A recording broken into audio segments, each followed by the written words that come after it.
Hi guys, welcome back to my YouTube channel the SAP study. कैसे हैं आप सब? उम्मीद करती हूँ आप सबकी तैयारी अच्छी चल रही होगी। हम पढ़ रहे थे प्रजामंडल आंदोलन के बारे में, जिसपे हम जयपुर प्रजामंडल आंदोलन में पढ़ रहे थे। जयपुर प्रजामंडल आंदोलन को पढ़ रहे थे।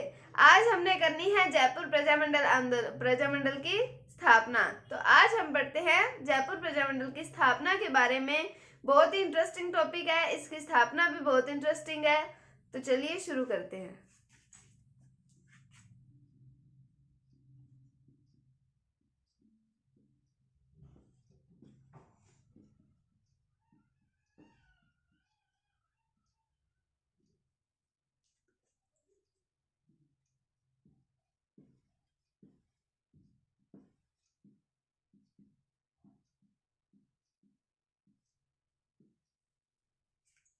तो जयपुर प्रजामंडल की स्थापना के बारे में हम बात करते हैं तो बात आती है 1931 ईस्वी की।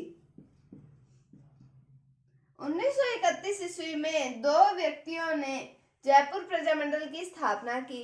अब बात आती है उनके नामों की। तो एक तो है जमनालाल बजाज,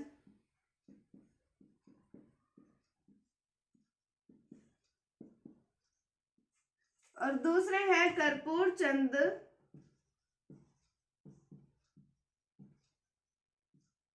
पाटनी। तो 1931 ईस्वी में जमनालाल बजाज और कर्पूर चंद पाटनी, इनके द्वारा स्थापना की गई जयपुर प्रजामंडल की। अब इस प्रजामंडल के अंदर एक चीज के प्रयोग पर बल दिया गया और वो थी खादी। तो हम कह सकते हैं इस प्रजामंडल में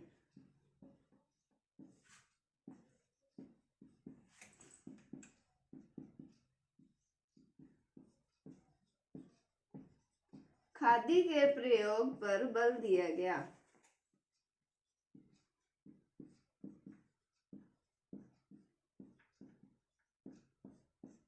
अब खादी के प्रयोग पर ही क्यों बल दिया गया?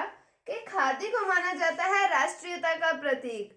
उस समय चल रहा था अंग्रेजों का शासन, ये राष्ट्रीयता का प्रतीक था। और उस समय ये माना जाता था कि जो व्यक्ति खादी के वस्त्र धारण करता है, मतलब वो अंग्रेजों का विरोध करता है, मतलब स्वदेशी को अपनाना, ये मकसद था इस प्रजामंडल में खादी के प्रयोग पर बल देने का। और खादी किसका प्रतीक है? राष्ट्रीयता का प्रतीक है।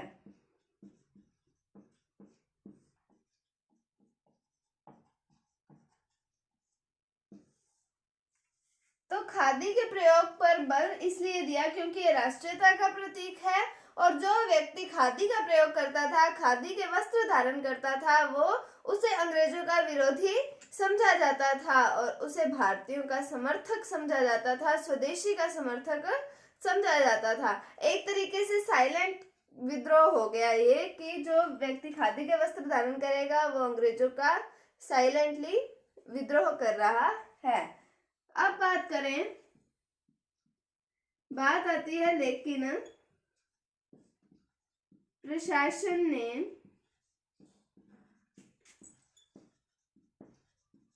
प्रजामंडल को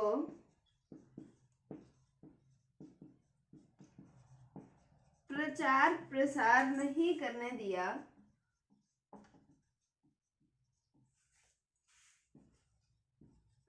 और खादी कार्यकर्ता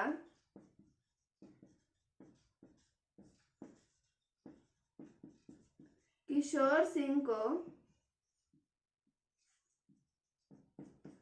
प्रशासन द्वारा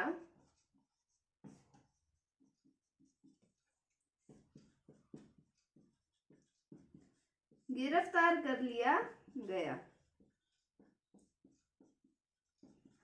जब मैंने आपको प्रजामंडल आंदोलनों की शुरुआत के बारे में बताया था, तो मैंने आपको इसके उद्देश्य के बारे में बताया था कि देशी रियासतों की जो जनता है उसमें राजनीतिक जागृति उत्पन्न करना, उनको अपने राजनीतिक अधिकारों के बारे में जागरूक करवाना, ये उद्देश्य था प्रजामंडल का। तो अब यहाँ पर वो काम कैसे होगा? प्रचार प्रसार के बिना तो वो काम हो ही नहीं सकता। तो जब प्रशासन ने प्रजामंडल के प्रचार प्रसार ही करने नहीं दिया और उनके कार्यकर्ता जो थे खादी का मैंने आपको बताया, खादी के प्रयोग पर बल दिया था और खादी के कार्यकर्ता जो किशोर सिंह थे उनको प्रशासन द्वारा कर लिया गया गिरफ्तार। तो स्थापना पढ़ी हमने 1931 ईस्वी में जमनालाल बजाज और कर्पूर चंद पाटनी के द्वारा की गई। किसके प्रयोग पर बल दिया गया? खादी के प्रयोग पर। और प्रशासन द्वारा प्रचार प्रसार नहीं करने दिया प्रजामंडल को, और खादी कार्यकर्ता किशोर सिंह को प्रशासन द्वारा गिरफ्तार कर लिया गया।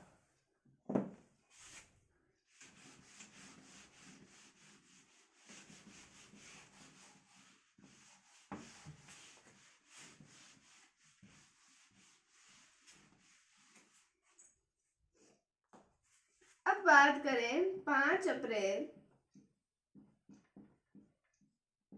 1931 को प्रजामंडल कार्यकर्ताओं ने बनाया मोतीलाल दिवस।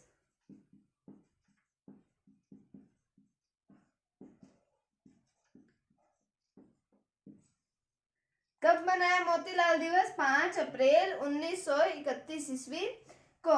लेकिन अब हमने कहा कि इस प्रजामंडल के अंदर प्रचार प्रसार नहीं करने दिया, साथ में इनके कार्यकर्ता किशोर सिंह को कर लिया गया गिरफ्तार। इस कारण ये जो प्रजामंडल था ये रह गया था असफल। तो यह प्रजामंडल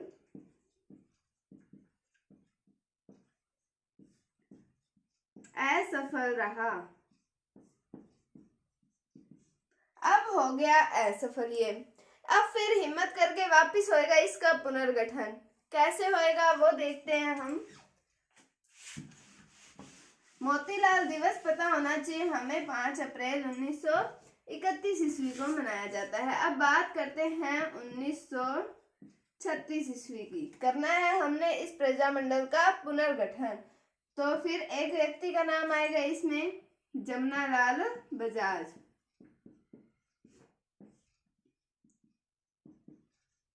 तो 1936 ईस्वी में जमनालाल बजाज के प्रयासों से जयपुर प्रजामंडल का पुनर्गठन किया गया था। और इस प्रजामंडल के अंदर कुछ पद थे, जैसे अध्यक्ष का, महामंत्री का और संयुक्त मंत्री का। तो अध्यक्ष बनाया गया चिरंजी लाल मिश्र को, महामंत्री बनाया गया हीरालाल शास्त्री को, और संयुक्त मंत्री बनाया गया कर्पूर चंद पाटनी को। तो इनके हमें ये जो पदों पर व्यक्ति आसीन हुए थे इनके नाम भी पता होने चाहिए कि जब 1936 में जमनालाल बजाज के सफल प्रयासों से इसका पुनर्गठन किया गया, किसका? जयपुर प्रजामंडल का। तो अध्यक्ष पद पर आसीन किया गया चिरंजी लाल मिश्र को, महामंत्री पद हीरालाल शास्त्री और संयुक्त मंत्री कर्पूर चंद पाटनी को बनाया गया।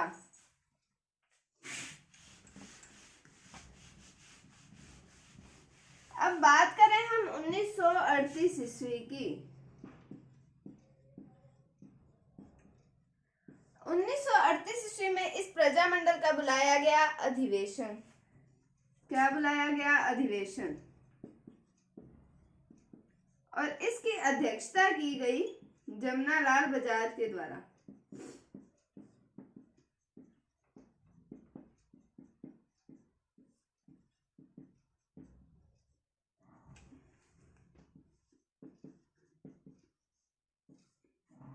अब ये जो अध्यक्षता की जमनालाल बजाज ने, अब इन्होंने ना एक अल्टीमेटम निकाला। इन्होंने कहा प्रशासन को कि आप हमें रैली निकालने, सभा करने, इन सब की परमिशन दे दो, नहीं तो जो प्रशासन कानून बनाएगा हम सब उसका उल्लंघन करेंगे। तो ये काम किया, ये अल्टीमेटम दिया जमनालाल बजाज ने प्रशासन को। अल्टीमेटम दिया था, कब दिया? 1 फरवरी 1938 ईस्वी को। 1 फरवरी 1938 ईस्वी का अल्टीमेटम किसके द्वारा दिया गया? जमनालाल बजाज के द्वारा प्रशासन को दिया गया। क्या अल्टीमेटम था कि आप हमें सभा करने, रैलियां निकालने, प्रचार प्रसार करने की अनुमति दे दो, नहीं तो हम जो प्रशासन कानून बनाएगा उसका उल्लंघन करेंगे। तो ये अल्टीमेटम दिया किसने? जमनालाल बजाज ने 1 फरवरी 1938 ईस्वी को। फिर प्रशासन पे बात आती है कि प्रशासन अब क्या करेगा। उन्होंने इनकी मांगों को कर दिया अस्वीकार। अब देखते हैं हम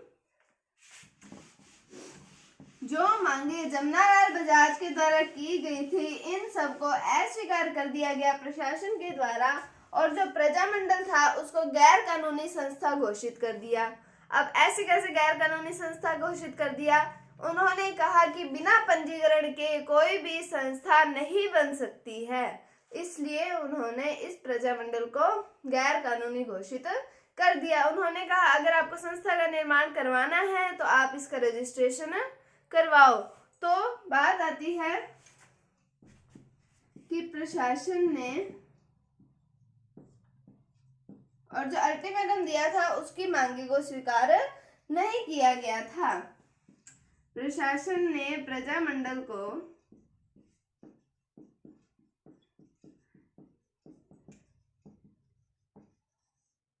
गैर कानूनी संस्था घोषित कर दिया।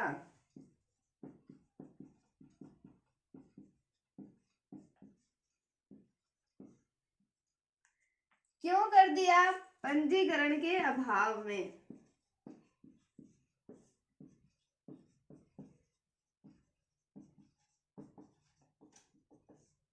अब उन्होंने पंजीकरण करने के लिए भी ऐसी शर्तें रखी कि कोई भी संस्था अपना पंजीकरण करवा नहीं सकती थी। अब बात करते हैं हम उन संस्थाओं के बारे में। उन्होंने प्रशासन ने एक फरमान निकाला। कब निकाला? 30 मार्च 1938 ईस्वी को फरमान जारी किया।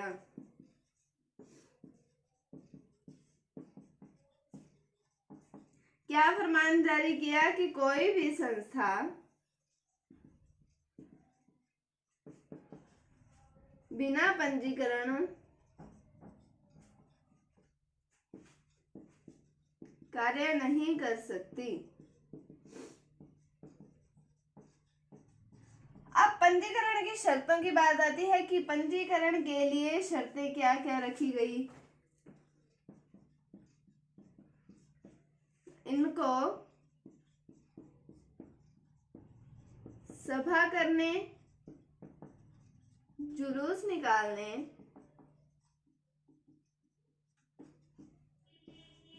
रैली करने या स्थानीय प्रशासन के विरुद्ध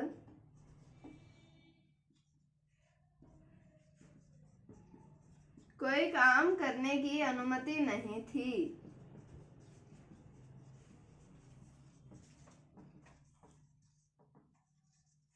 तो इसके बिना अब प्रजामंडल का मतलब ही क्या रह गया? इस कारण कोई भी संस्था अपना पंजीकरण नहीं करवा सकती थी।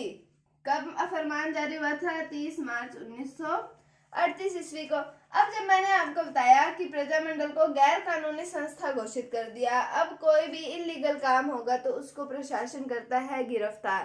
तो इस प्रजामंडल के कार्यकर्ताओं को कर लिया गया प्रशासन के द्वारा गिरफ्तार। अब इनको गिरफ्तार कर लिया, अब क्या होगा इसकी बात करेंगे हम अगली वीडियो में। इस सस्पेंस को जानने के लिए आप बने रहिए हमारे चैनल के साथ। उम्मीद है आपको टॉपिक समझ आ रहा होगा। अगर आपको इसमें कोई भी डाउट है तो आप कमेंट सेक्शन में पूछ सकते हैं। अगर आपको वीडियो थोड़ी सी भी अच्छी लगी है तो इसे लाइक कीजिए, शेयर कीजिए, और चैनल पर नए हैं तो इसे सब्सक्राइब जरूर कीजिए। Thank you, thanks for watching, bye bye.